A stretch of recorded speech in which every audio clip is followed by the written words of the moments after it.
Hello student, एक बार फिर आप लोगों के लिए हम लाए हैं तत्वों का वर्गीकरण तथा गुणधर्मों की आवर्तिता में पांचवा वीडियो लाए हैं इसमें। और इस वीडियो में हम लोग देखेंगे आधुनिक आवर्त सारणी में हम लोगों ने आवर्त को देखा था, आवर्त को पढ़ा था पिछले वीडियो में। इस वीडियो में हम लोग पढ़ेंगे वर्ग के बारे में कि जो आधुनिक आवर्त सारणी है उसमें जो वर्ग बनाए गए थे उनके क्या फीचर्स हैं। मेंडलीव की आधुनिक आवर्त सारणी में अब कुल वर्गों की संख्या 9 है। 8 तो उन्होंने खुद बनाए थे और जो एक नवा वर्ग आया था जिसे हम 9 वर्ग कहते हैं, टोटल नंबर 9 है लेकिन नवा कोई वर्ग उसमें नहीं है। वो जो नवा वर्ग आया था वो शून्य वर्ग कहलाया था। तो उसी को देखेंगे जो क्रमशः 1 से लेके 9 न होकर के फर्स्ट से लेकर 8 तक है और इसके बाद एक शून्य वर्ग है। इस शून्य वर्ग में उत्कृष्ट गैसों को रखा गया। शून्य वर्ग सहित आवर्त सारणी में कुल 9 वर्ग हैं। आवर्त सारणी में शून्य वर्ग सबसे दाईं तरफ स्थित है और इसमें उत्कृष्ट गैसें मतलब अक्रिय गैसों को रखा गया है। शून्य और 8वें वर्ग को छोड़कर, कौन से वर्ग को छोड़कर? शून्य और 8वें वर्ग को छोड़कर सभी वर्गों को 2-2 उपवर्गों में विभाजित किया गया है जिन्हें उपवर्ग ए और उपवर्ग बी कहते हैं। उदाहरण जैसे प्रथम वर्ग ए और प्रथम वर्ग बी, द्वितीय वर्ग ए, द्वितीय वर्ग बी।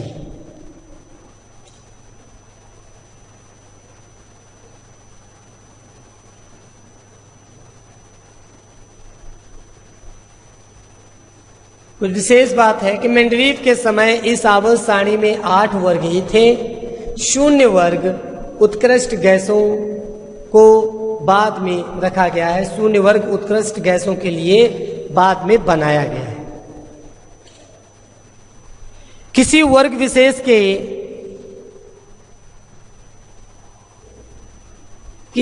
विशेष के खाने में, खाना मतलब कि वर्ग मतलब उस कोष्टक में, स्तंभ में उपवर्ग ए तत्व के बाईं तरफ और उपवर्ग बी तत्व के दाईं तरफ रखे गए।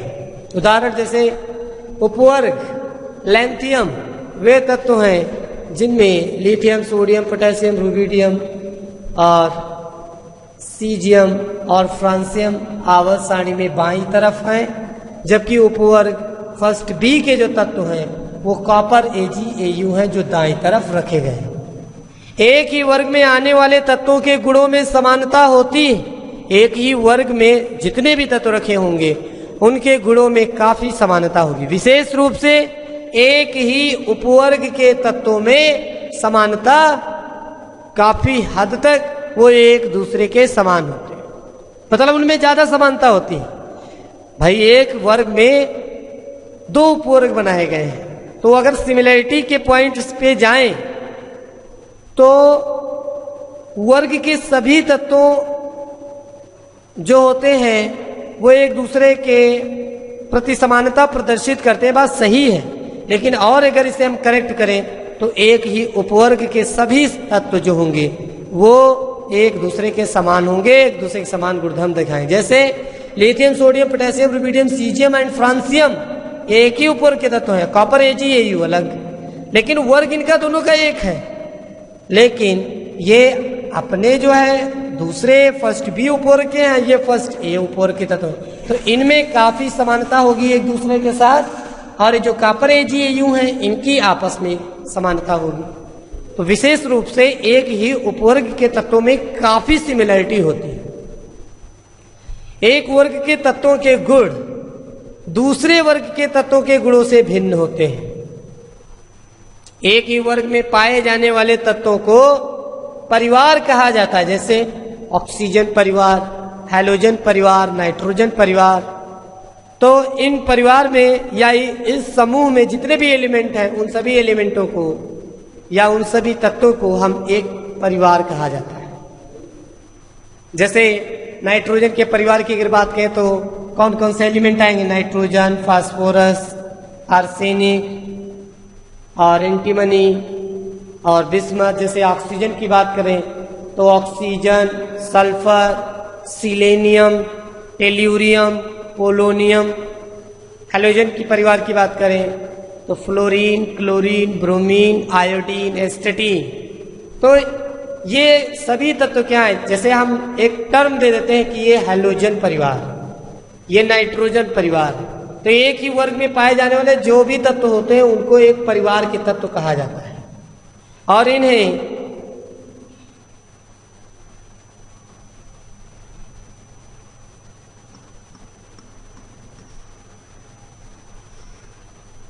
कुछ वर्गों के लिए परिवार का नाम सारणी में दिया गया है, वो आगे है।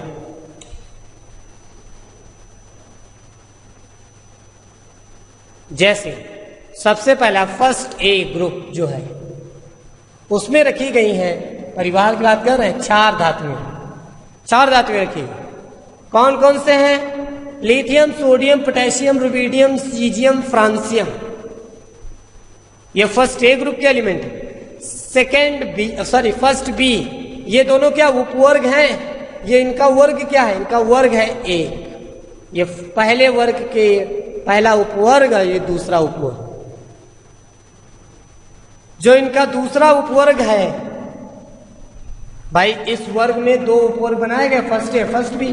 फर्स्ट ए में 4 धातुएं और फर्स्ट बी में मुद्रा धातुएं हैं। मुद्रा धातुएं कौन कौन सी? कॉपर, एजी, एयू, क्वाइन मेटल्स। अब सेकेंड ए की बात करते हैं। सेकेंड ए, इसमें क्षारीय मुद्रा धातुएं हैं, जैसे beryllium, magnesium, calcium, strontium, barium, radium. उसके बाद में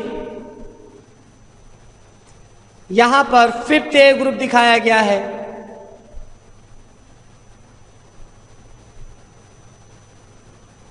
जिसमें नाइट्रोजन परिवार के लिए बात की गई है। यहां पे नाइट्रोजन, जिसमें nitrogen, phosphorus, arsenic, antimony, bismuth. फिर उसके बाद में यहां पर 6th ए दिखाया गया है, जिसको चैल्कोजन परिवार बोलते हैं। इसमें ऑक्सीजन, सल्फर, सिलेनियम, टेल्यूरियम और पोलोनियम। ये थोड़ा यहाँ पे मिस्टेक हो गई लिखने में। Oxygen, sulphur, selenium, tellurium and polonium. तो इन्हें चैल्कोजन परिवार या फिर ऑक्सीजन परिवार बोल सकते हैं। वैसे अगर हम बोले यहाँ पे नाइट्रोजन या ऑक्सीजन परिवार या हैलोजन परिवार, अगर इनको हम टेक्निकल टर्म दें तो इसको हम बोल सकते हैं निकोजेन। क्या बोल सकते हैं? निकोजेन बोल सकते हैं। निकोजेन का मतलब ये होता है सफोकेटिंग एलिमेंट, जिनको या जिन एलिमेंटों की गैस या कंपाउंडों को यदि आप इनहेल कर लें और सफोकेशन होने लगे, दम घुटने लगे, जैसे इसमें सफोकेटिंग गैस है अमोनिया वगैरह है, ये ना नाइट्रोजन की डेरिवेटिव। तो ये सफोकेटिंग एलिमेंट, इसीलिए इसको हम निकोजेन बोलते हैं। और ये ऑक्सीजन वालों को चैल्कोजन बोलते हैं। हैलोजन वालों को यहाँ पे जैसे फ्लोरीन, क्लोरीन, इनको हैलोजन परिवार बोला जाता है। इसको भी मैंने पहले बताया, फ्लोरीन, क्लोरीन, ब्रोमीन, आयोडीन और एस्टेटीन। इसी तरह से यहाँ पे 8A है, जिसमें अक्रिय गैसों को रखा गया है, हीलियम, नियान, आर्गन, क्रिप्टन, जेनान और रेडान।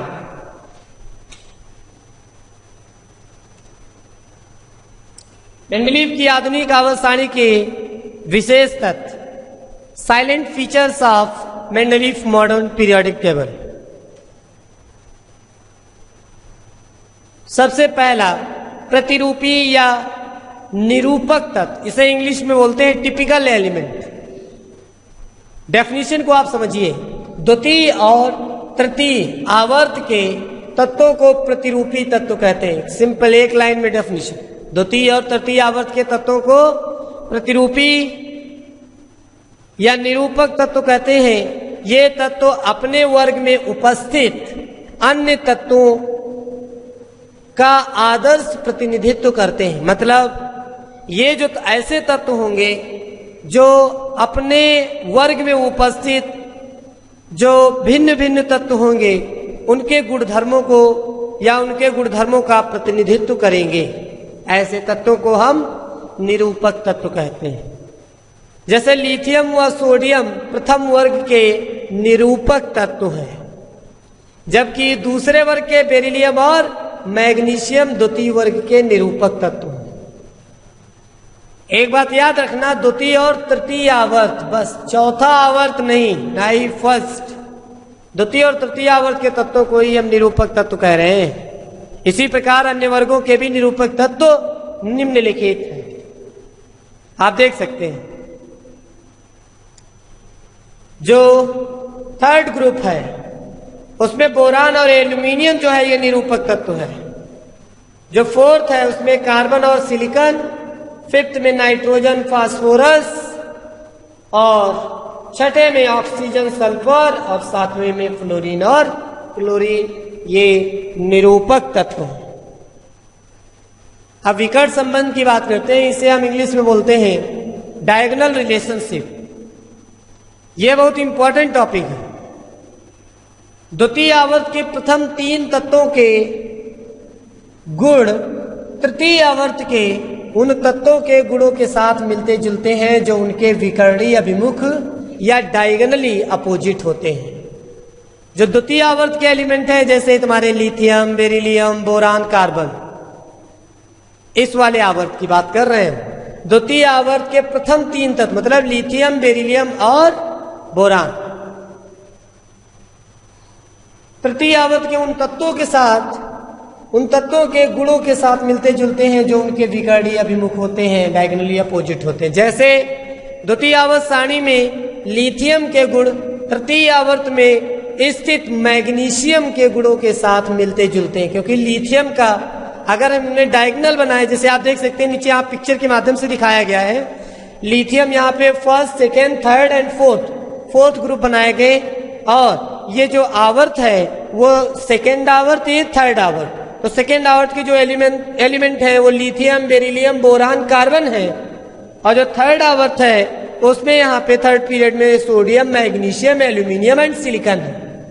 तो यहाँ पर अगर हम विकर्ण खींचें तो ये इस तरह से होगा, लिथियम मैग्नीशियम के और यहाँ पर इसका विकर्ण जाएगा, या आप ऐसे भी कह सकते हैं इस तरह से, मैग्नीशियम लिथियम की ओर। ये मतलब एक दूसरे इंटर कन्वर्टेबल होगा। मतलब अगर सवाल ये पूछा जाए कि एल्यूमिनियम का विकर्णी कौन है, विकर्ण संबंध किसके साथ दर्शाता है, तुम्हारा आंसर होगा बेरिलियम। और ऐसे भी सवाल पूछ सकता है कि बेरिलियम किसके साथ दिखाता है विकर्ण संबंध, तो आप क्या बताएंगे, एल्यूमिनियम। जैसे बोरान किसके साथ सिलिकॉन, और सिलिकॉन किसके साथ बोरान। ऐसे भी सवाल 6 क्वेश्चन यहाँ पे बन सकते हैं, ठीक है। उसी बात को यहाँ पे बताया गया है। इसी प्रकार बेरिलियम के गुण एल्यूमिनियम के गुणों के साथ तथा बोरान, यहाँ पे बोरान है, थोड़ा मिस्टेक हो गई, बोरान के गुण सिलिकॉन के गुणों के साथ मिलते जुलते हैं। इस प्रकार के संबंध को हम विकर्ण संबंध कहते हैं। विकर्ण संबंध का रीजन क्या है? रीजन है उनकी नाभिकीय आवेश और त्रिज्या का अनुपात। पाया गया कि लिथियम और मैग्नीशियम, इन दोनों में जो इफेक्टिव न्यूक्लियर चार्ज और रेडियस का जो रेशियो होता है वो लगभग एक जैसा होता है, समान होता है। और ऐसे आयन या ऐसे एलिमेंट जिनके नाभिकीय आवेश और त्रिज्या का अनुपात यदि एक जैसा होगा, जैसा कि पाया गया लिथियम और मैग्नीशियम में, बेरिलियम का पाया गया एल्यूमिनियम के साथ, तो वे तत्व एक दूसरे के साथ समानता दर्शाएंगे। उनकी जो ध्रुवण क्षमता होगी, जो पोलराइजेशन पावर होगी, वो भी लगभग एक समान होगी, क्योंकि इफेक्टिव न्यूक्लियर चार्ज और रेडियस का रेशियो एक समान है। वही कुछ यहाँ पे बताया गया है, मैं फिर से रिपीट कर रहा हूं। विकर्णीय अभिमुख तत्व जैसे लिथियम आयन, मैग्नीशियम आयन में नाभिकीय आवेश बटे त्रिज्या का मान लगभग समान होने के कारण इनकी ध्रुवण क्षमता मतलब पोलराइजेशन पावर भी लगभग समान होती है। अतः इनमें विकर्ण संबंध पाया जाता है। तो ये सवाल अगर तुमसे कहीं पूछा जाए कि जो लिथियम और मैग्नीशियम एक दूसरे के प्रति समानता दर्शाते हैं या डायगोनल रिलेशनशिप दिखाते हैं, इसका कारण क्या है? तो इसका कारण है नाभिकीय आवेश और त्रिज्या का अनुपात का एक समान होना। यही कारण है कि LiCl लिथियम क्लोराइड तथा मैग्नीशियम क्लोराइड MgCl2 दोनों सह संयोजी यौगिक होते हैं, क्योंकि इनका साइज दोनों का छोटा है और इनकी पोलराइजेशन पावर ज्यादा है। तो ऐसे में ये एनायन को क्या करते हैं? पोलराइज कर देते हैं। और जितनी ज्यादा कैटायन की पोलराइजेशन पावर होगी वो यौगिक उतना ही सहसंयोजी होगा। मैं अगले चैप्टर में इस बात को बताऊंगा कि कोई भी कंपाउंड कोवेलेंट होगा, सहसंयोजी होगा या आयनिक होगा, ये कैसे पता करते हैं। इस बात को वहां पे हम फैजान के नियम में पढ़ेंगे। लेकिन एक बात इंपॉर्टेंट है यहाँ पे, आप याद कर लीजिए कि लिथियम क्लोराइड और मैग्नीशियम क्लोराइड दोनों में आयनिक प्रवृत्ति ना के बराबर होती है। ये मोस्टली कोवेलेंट कंपाउंड या सहसंयोजी प्रकृति के होते हैं, और सहसंयोजी कंपाउंड जो होते हैं वो अध्रुवीय प्रकृति के होते हैं। इसलिए ये अगर इनको आप ध्रुवीय विलायकों में घोलना चाहें तो ये आसानी से घुलने वाले नहीं है, क्योंकि सहसंयोजी होते हैं, इसलिए ये कार्बनिक विलायकों में विलय होते हैं। मोस्टली ये पाया गया कि जैसे एसीटोन है, डीजल, पेट्रोल, इनमें यदि आप घोलो इनको तो ये फौरन ही घुल जाएंगे। ऐसा नहीं है जल में नहीं घुलेंगे, जल में घुलेंगे लेकिन पार्शियली डिसॉल्व होंगे, मुख्य रूप से उसमें ज्यादा डिसॉल्व हो जाएंगे। ठीक है, तो लिथियम तथा मैग्नीशियम के जो नाइट्रेट, ये लिथियम और मैग्नीशियम दोनों, लिथियम मैग्नीशियम नाइट्रेट दोनों का ऊष्मीय अपघटन एक जैसा होता है। मैं आपको बताना चाहूंगा कि यहाँ पर जो विकर्ण संबंध है उस विकर्ण संबंध ऐसे ही नहीं है कि इनमें सिमिलरिटी है, ये एक दूसरे के प्रति समानता दर्शाते हैं। वो किस तरह से दर्शाते हैं उसकी जरा हम बात करेंगे। कुछ रिएक्शन के माध्यम से हम आपको बताएंगे कि ये किस तरह से एक दूसरे के साथ समानता दर्शाते हैं। जैसे मैं अगर बात करूं लिथियम की, तो लिथियम का अगर हम इसको वायु में जलाएं, एयर के साथ, ऑक्सीजन के साथ, इसको अगर हम हीट करें तो ऐसे में ये Li2O लिथियम ऑक्साइड बनाता है। जबकि इसी ग्रुप के जो अन्य एलिमेंट हैं जैसे सोडियम है, पोटेशियम है, रुबिडियम है, सीजियम है, ये ऐसे एलिमेंट हैं जो मोस्टली ऑक्सीजन के साथ रिएक्ट करके ऑक्साइड तो नहीं निर्मित करते हैं। ऑक्साइड मतलब M2O ये निर्मित नहीं करते हैं, बल्कि ये बनाने लगते हैं M2O2 और MO2, इस टाइप के कंपाउंड बनाते हैं। आप समझ पा रहे होंगे कि M2O2 मतलब ये पराक्साइड जनरेट करते हैं और MO2 मतलब ये सुपर ऑक्साइड बनाते हैं। मतलब सोडियम और पोटेशियम, रुबिडियम, सीजियम, ये चारों ऐसे एलिमेंट हैं जो ऑक्साइड नहीं बना सकते। तो मैं आपको बता दूं मोस्टली कौन क्या बनाता है। मैं आपको एक नजर में बता दे रहा हूं ऐसे कि लिथियम मोस्टली ऑक्साइड बनाते हैं, सोडियम मोस्टली पराक्साइड बनाता है, और पोटेशियम, रुबिडियम, सीजियम ये जो है ये लोग सुपर ऑक्साइड जनरेट करते हैं ऑक्सीजन के साथ। तो ऑक्साइड बनाने की जो प्रॉपर्टी है वो लिथियम में है, और न केवल लिथियम बल्कि अगला ग्रुप का जो एलिमेंट है क्षारीय मृदा धातु का बेरिलियम, जिसके साथ ये समानता दर्शा रहे हैं। समझ पा रहे हो कि नहीं? लिथियम जो बेरिलियम के साथ में, लिथियम जो मैग्नीशियम के साथ में विकर्ण संबंध दर्शा रहा है, तो मैग्नीशियम क्या करता है? लिथियम की तरह ही ऑक्साइड बनाता है। मैं इस बात को अभी बताना चाहूंगा आपको रिएक्शन के माध्यम से कि किस तरह से ये ऑक्साइड बनाते हैं। तो यहाँ पे मैंने बताया कि लिथियम जो है ये ऑक्साइड बनाता है, ठीक है, जबकि इसके जो अन्य एलिमेंट हैं इस परिवार के वे लोग मोस्टली ऑक्साइड नहीं बनाते, वो लोग पराक्साइड या फिर सुपर ऑक्साइड ये बनाते हैं। मैंने बता भी दिया कि सोडियम पराक्साइड बनाएगा, उसके लिए फेवरेबल कंडीशन है, और शेष एलिमेंट सुपर ऑक्साइड बनाएंगे। तो चलिए हम लिथियम और मैग्नीशियम के डायगोनल की बात कर रहे थे, रिलेशनशिप। मैग्नीशियम की अगर बात करें तो ये भी ऑक्सीजन के साथ रिएक्ट करके यहाँ पे मैग्नीशियम ऑक्साइड निर्मित करता है, MgO बनाता है। बात समझ आ रहा है कि नहीं?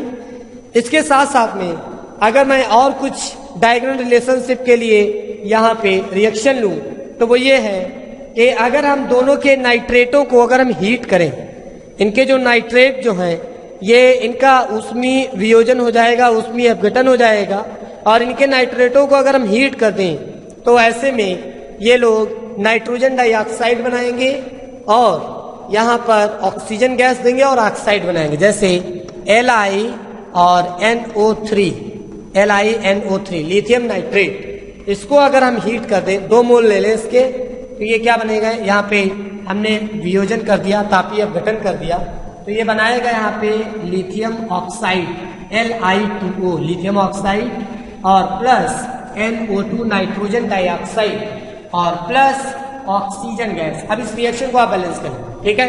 यहाँ पे 2 लिथियम ऑक्साइड कर लीजिए और 2 नाइट्रोजन है तो यहाँ पे 2 NO2 कर लीजिए और ऑक्सीजन 2 3 6, तो 2 1 2 और 2 दूनी 4, 4 और 2 6 हो गया। इसका मतलब क्या है, यहाँ पर 2 दूनी 4 और 1 5 लिथियम नाइट्रेट।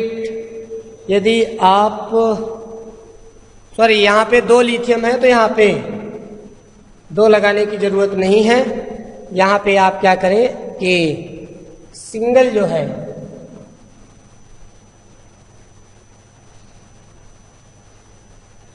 यहाँ पे Li2O लिथियम ऑक्साइड बनाया, ठीक है, 2 लिथियम हो गए और 2 नाइट्रोजन तो 2 NO2 हो गया और 6 ऑक्सीजन तो 2 4 और 1 ये 5 और यहाँ पे हाफ O2, ठीक है, रिएक्शन बैलेंस होगा। इसी तरह से यहाँ पे मैग्नीशियम नाइट्रेट का भी तापीय अपघटन होगा, MgNO3 का होल ट्वाइस। इसको जब आप हीट करेंगे तो ये बनाएगा magnesium oxide, NO2 nitrogen dioxide, 2 nitrogen है और प्लस O2। आप रिएक्शन को देख लेना, यहाँ पे 2 नाइट्रोजन हो गए, ऑक्सीजन कितने हैं, 3 दूनी 6 ऑक्सीजन, यहाँ पे 4 और 1 5 और यहाँ पे हाफ का, ठीक है, 5 1 6, ठीक है।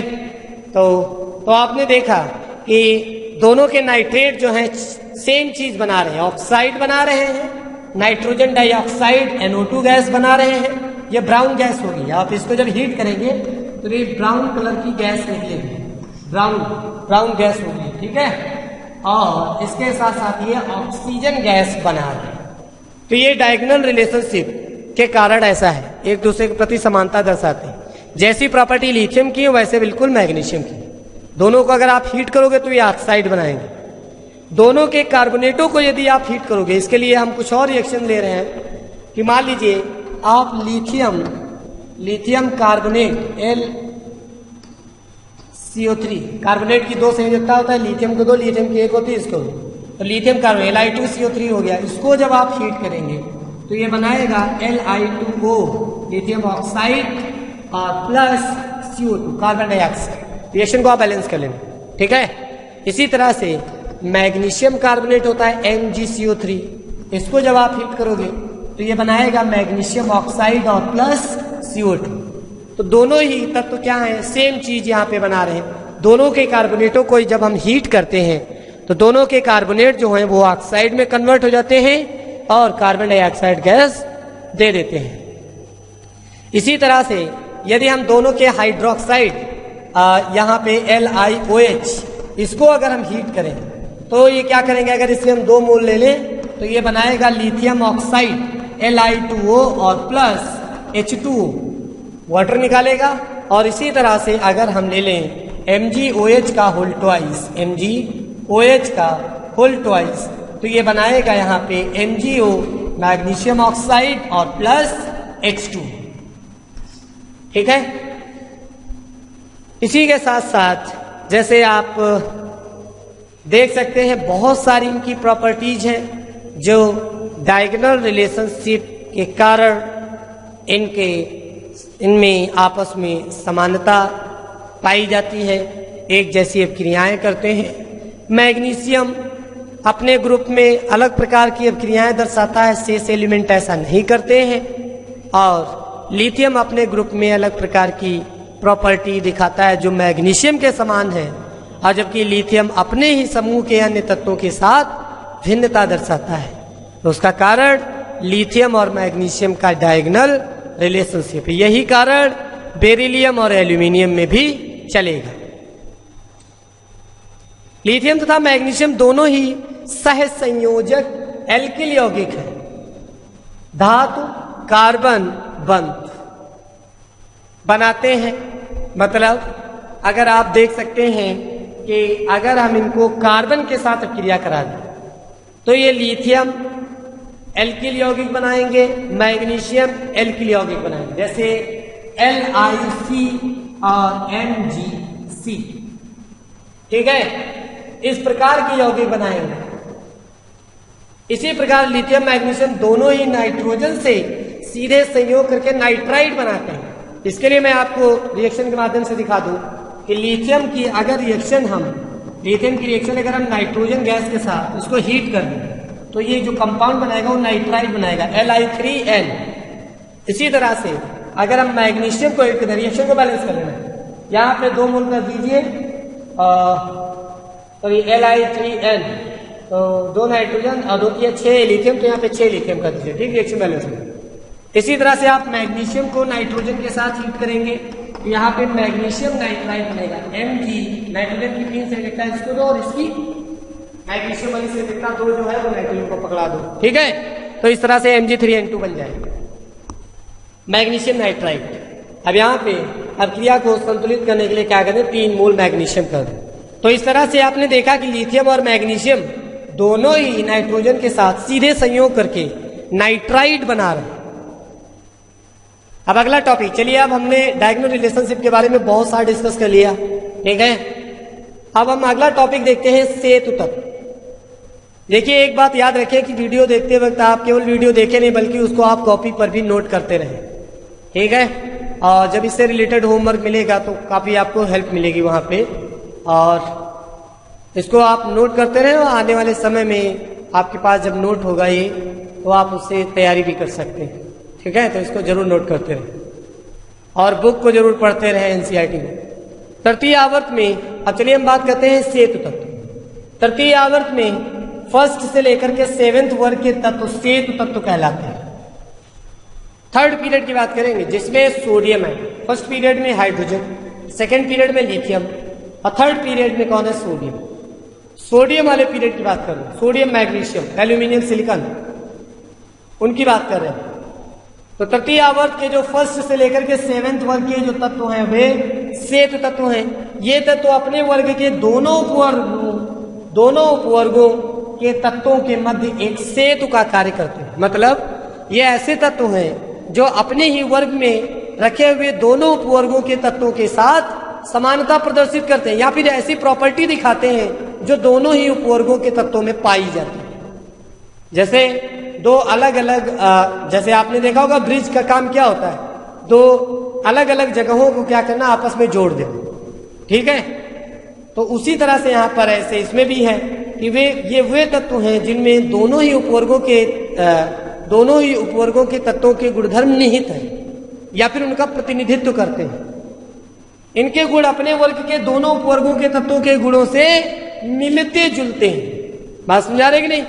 सेतु तत्वों के गुण उस उपवर्ग के तत्वों के गुणों से अधिक समानता रखते हैं जिनमें वे स्वयं उपस्थित होते हैं। जैसे इसके लिए मैं बात करता हूं, प्रथम वर्ग में तुम्हारा जो है वो है सोडियम और जो द्वितीय वर्ग में है वो है मैग्नीशियम। अब सोडियम जो है यहाँ पर अगर मैं यहाँ पे बात करूं एलिमेंट को बनाने की कि इस पीरियड के जो एलिमेंट है आप इनको जरा देख लीजिए कि जो प्रथम वर्ग है उसमें कौन से एलिमेंट है। इसमें है हाइड्रोजन, ठीक है, और फिर है तुम्हारा हाइड्रोजन,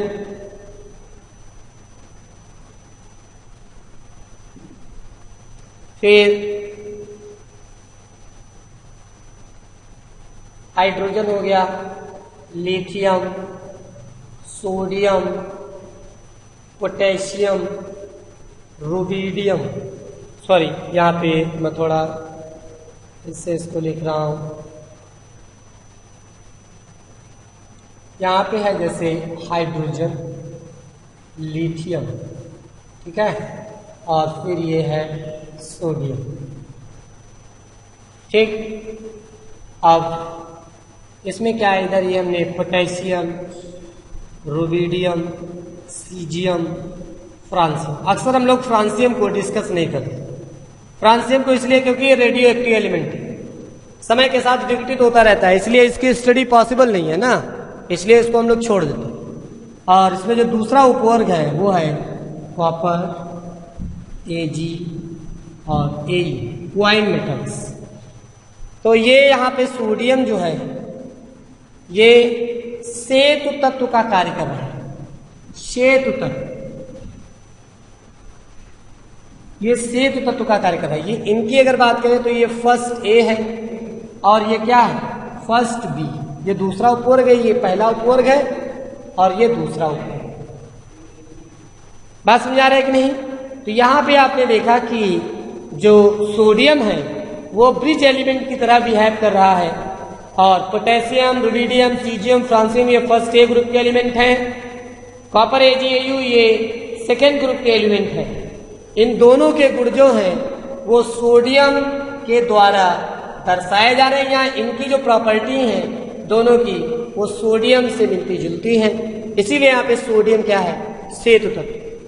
अब मैं अगर द्वितीय वर्ग के तत्वों की बात करूं तो उसमें जरा देख लीजिए। इसमें जैसे कौन है, पहले में बेरिलियम, फिर कौन है, फिर है इसमें मैग्नीशियम और फिर मैग्नीशियम के बाद में इसमें सेकेंड ए ग्रुप जो बनता है उसको जरा देख लीजिए। जो यहाँ पर सेकेंड ए और उधर जो बनेगा वो सेकेंड बी बनेगा। इधर ये क्या बनेगा, सेकेंड बी बनेगा। तो सेकेंड ए में तुम्हारे कौन से एलिमेंट बचे, मैग्नीशियम के बाद फिर कौन आता है, कैल्शियम, इस और beryllium, magnesium, calcium, strontium, barium, radium. Calcium, strontium, barium, radium. और इसमें जो सेकेंड बी में आता है वो कौन, जिंक, कैडमियम और mercury, Hg। Zinc, cadmium, mercury. तो इसमें अगर हम बात करें जो तृतीय आवर्त में जो एलिमेंट है जो सेतु एलिमेंट का या सेतु तत्व की तरह बिहेव कर रहे हैं, तो फर्स्ट वाले ग्रुप के तृतीय आवर्त का जो तत्व है वो सोडियम है और द्वितीय वर्ग का जो तत्व है वो मैग्नीशियम है, जो यहाँ पे ब्रिज एलिमेंट की तरह बिहेव कर रहा है। ब्रिज एलिमेंट, ठीक है, ब्रिज एलिमेंट की तरीके से बिहेव कर रहा है। ठीक, अब हम बात करेंगे संक्रमण तत्व की, ट्रांजिशन एलिमेंट। उपवर्ग में जिन तत्वों के गुण सेतु तत्वों के गुणों से कम सिमिलरिटी या कम समानता रखते थे उन्हें संक्रमण तत्व कहा गया। सेवेंथ वर्ग के तत्वों को भी संक्रमण तत्व कहते हैं। इस प्रकार सभी बी उपवर्गों तथा सेवेंथ वर्ग के तत्वों को संक्रमण तत्व कहते हैं। अब अगले इनमें एक चीज और भी आगे आप लोग पढ़ेंगे कि डी ब्लॉक के वे एलिमेंट, अभी चूंकि ब्लॉक की डिस्कवरी नहीं हुई, ये तो जाकर के दीर्घा गिरावट सारणी में बनाया गया। तो जो डी ब्लॉक के जो एलिमेंट है हम लोग कहेंगे कि डी ब्लॉक के एलिमेंट जो है वो ट्रांजिशन एलिमेंट है, डी ब्लॉक के एलिमेंट। लेकिन सभी डी ब्लॉक के एलिमेंट संक्रमण तत्व या ट्रांजिशन एलिमेंट नहीं है। उसके लिए जरूरी है डी उपकोष का इनकम्प्लीट होना, उसमें कम से कम एक अनपेयर्ड इलेक्ट्रॉन का पाया जाना। तो खैर उसकी बात तो हम आगे करेंगे। यहाँ तो हम लोग थोड़ा सा एक जनरल जो है जानकारी ले रहे हैं। आंतरिक संक्रमण तत्व जिन्हें हम जैसे ब्लॉक में जो एलिमेंट है जिन्हें हम पीरियोडिक टेबल में लास्ट में रखे हैं, लैंथेनाइड और एक्टिनाइड, इन तत्वों को हम क्या कहते हैं, आंतरिक संक्रमण तत्व कहते हैं। प्रमाण क्रमांक 58 से 71 तक के तत्वों को लैंथेनाइड श्रेणी के तत्व या लैंथेनाइड्स अथवा दुर्लभ मुद्रा तत्व या दुर्लभ मृदा, यहाँ पे मृदा होगी, मुद्रा नहीं होगी, दुर्लभ मृदा तत्व कहते हैं। परमाणु क्रमांक 90 से 103 तक के तत्वों को एक्टिनाइड श्रेणी के तत्व या एक्टिनाइड्स कहा गया या कहते हैं। लैंथेनाइड श्रेणी के तत्वों के गुण एक दूसरे से मिलते जुलते हैं, इसी प्रकार एक्टिनाइड श्रेणी के तत्वों के गुण एक दूसरे से मिलते जुलते हैं। इन दोनों प्रकार के तत्वों को आंतरिक संक्रमण तत्व कहते हैं। इन तत्वों को आवर्त सारणी के प्रमाण क्रमांक के बढ़ते हुए क्रम में परमाणु क्रमांक के बढ़ते हुए क्रम में रखने पर सारणी की व्यवस्था गड़बड़ा जाती है। अतः इन तत्वों को आवर्त सारणी के बाहर अलग से 2 क्षैतिज पंक्तियों में रखा गया है। एक पंक्ति में लेंथेनाइड है तो दूसरी पंक्ति में एक्टिनाइड्स के तत्व हैं।